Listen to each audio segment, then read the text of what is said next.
Welcome back to the channel, my spooky friends.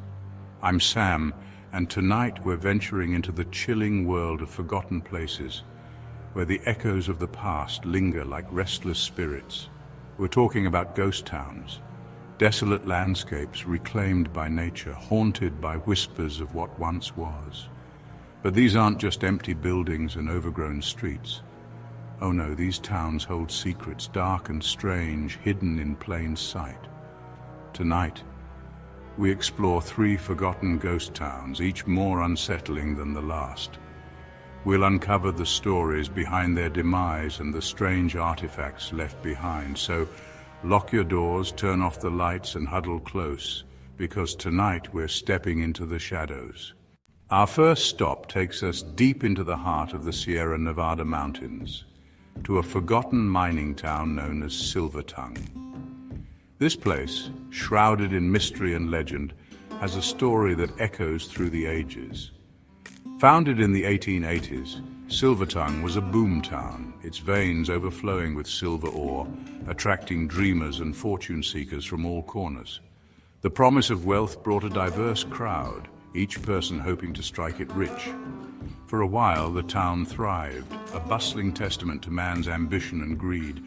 Shops, saloons and homes sprang up almost overnight, creating a vibrant community in the middle of nowhere.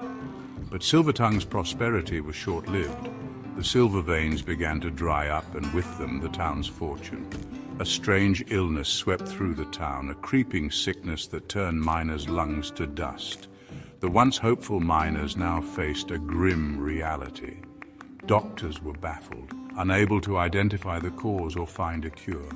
The medical knowledge of the time was insufficient to combat this mysterious ailment. Whispers of a curse spread like wildfire, fueled by the town's rapidly dwindling population. Superstition took hold and fear became a constant companion. One by one, families packed their belongings and fled, desperate to escape the invisible killer. The exodus was swift, leaving behind a shell of a once thriving town. Soon Silver Tongue was deserted, its once bustling streets eerily silent. The echoes of laughter and life were replaced by the haunting sound of the wind. Today the town stands frozen in time, a haunting reminder of the fleeting nature of fortune. The ruins tell a story of dreams turned to dust.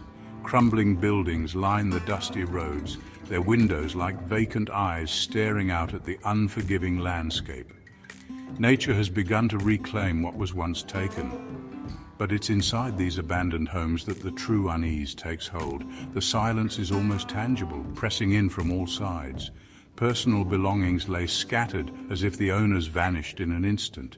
It's as if time stopped, leaving everything in a state of suspended animation. Children's toys gather dust on the floor, a haunting reminder of the families torn apart by tragedy. The innocence of youth now overshadowed by sorrow.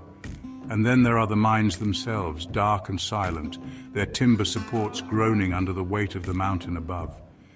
These tunnels, once filled with the sounds of industry, now lie in eerie stillness. Locals whisper of strange lights seen flickering deep within the mine shafts, and a chilling wind that carries the faint sound of pickaxes striking stone. These tales add to the town's eerie reputation. Some say it's the ghosts of the miners, forever trapped in their subterranean graves, still searching for the silver that cost them their lives. Their restless spirits are said to haunt the dark corridors. Whether you believe in ghosts or not, there's an undeniable sense of dread that hangs over Silver Tongue, a palpable reminder that some places are best left undisturbed.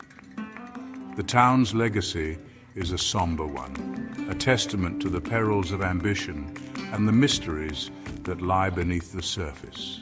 Our next destination takes us east, to the sun-baked plains of Oklahoma, where a ghost town named Hollow Creek hides a particularly unsettling secret. Unlike Silver Tongue, Hollow Creek wasn't ravaged by disease or disaster. Its demise was far stranger, far more disturbing. It began subtly, with the townsfolk noticing peculiar occurrences. Objects would go missing, only to reappear in odd places. Children's toys would move on their own, their vacant eyes seeming to follow you around the room. But it was the dolls that truly chilled the blood.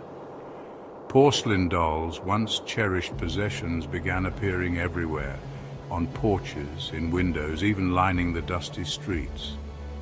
Their painted smiles seemed to widen, taking on a sinister, almost mocking quality. Then, the nightmares started. Vivid, terrifying dreams plagued the townsfolk, visions of a shadowy figure and those haunting porcelain eyes. Children claimed to see figures lurking in the shadows, their whispers carried on the wind. Fear gripped Hollow Creek, tightening its icy fingers around the hearts of its inhabitants. One by one, families packed what they could and fled, leaving behind their homes and those unsettling dolls. Today, Hollow Creek stands frozen in time, a desolate testament to the unexplained. The houses remain eerily preserved, furniture still in place, meals left half-eaten on tables. But it's the dolls that continue to draw the curious and the brave. Hundreds of them, perhaps thousands, are scattered throughout the town, their painted eyes staring blankly into the sun-bleached sky. Some say the dolls are vessels possessed by the spirits that haunted the town, their vacant gazes a window into another realm. Whether you believe in the supernatural or not, there's an undeniable aura of unease that permeates Hollow Creek.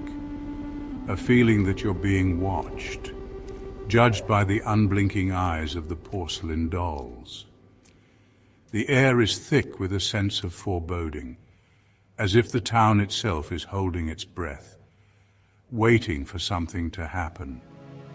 Visitors often report an overwhelming urge to leave, as if the dolls are silently urging them to go. Yet the mystery of Hollow Creek continues to draw those who seek to uncover its secrets, despite the palpable fear that lingers in every corner. Our final destination tonight is not for the faint of heart. This journey will take us to a place where the line between reality and nightmare blurs. We journey to the desolate backroads of New England, to a place shrouded in shadow and whispered rumors, Cranbrook Mental Hospital, known simply as the Asylum, at the edge of nowhere. This place has a reputation that precedes it, a reputation built on decades of fear and mystery. Built in the late 1800s, Cranbrook was intended as a sanctuary for the mentally ill. It was a place where the troubled could find peace, or so it was believed.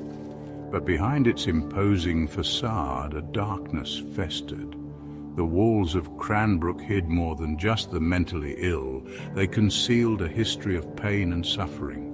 Patients reported brutal treatments, experimental procedures, and chilling screams echoing through the corridors at night. The methods used were often more torturous than therapeutic. Whispers of abuse and neglect reached the outside world, but the asylum's remote location and the stigma surrounding mental illness kept the horrors hidden from view. The stories were dismissed as mere rumors, the cries for help ignored. Then, in the dead of winter, tragedy struck.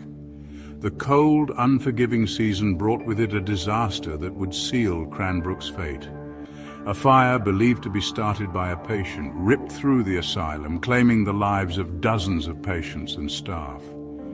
The flames consumed everything in their path, leaving nothing but ashes and memories.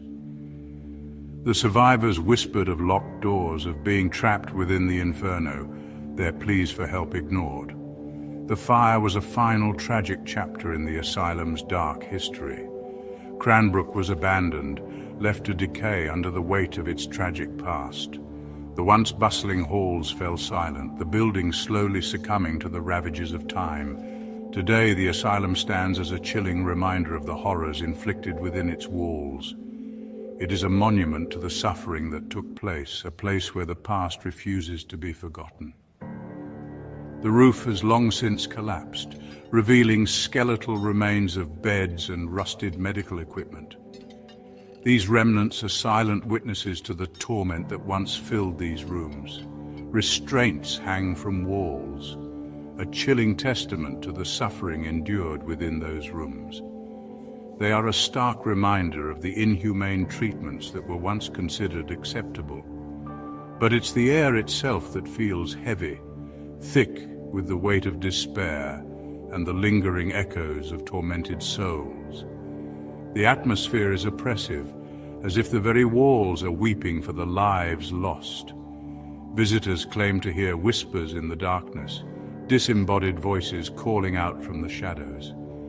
These voices are said to be the spirits of those who suffered and died here, unable to find peace.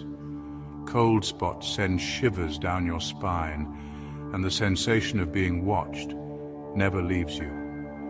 It's as if the very air is alive with the presence of those who once walked these halls. Some say the spirits of those who perished in the fire still roam the halls, seeking solace they never found in life. These ghostly figures are a haunting reminder of the asylum's tragic past.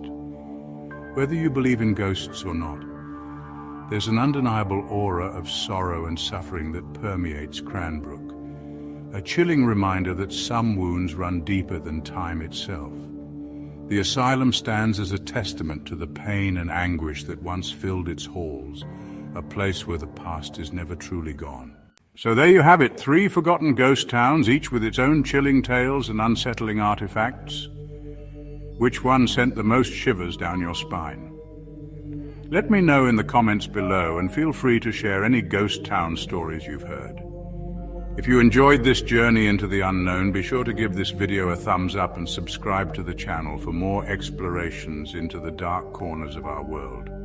And as always, my spooky friends, stay curious, stay safe, and for goodness sake, if you ever find yourself in a ghost town, be careful what you wish for. You never know what might be lurking in the shadows.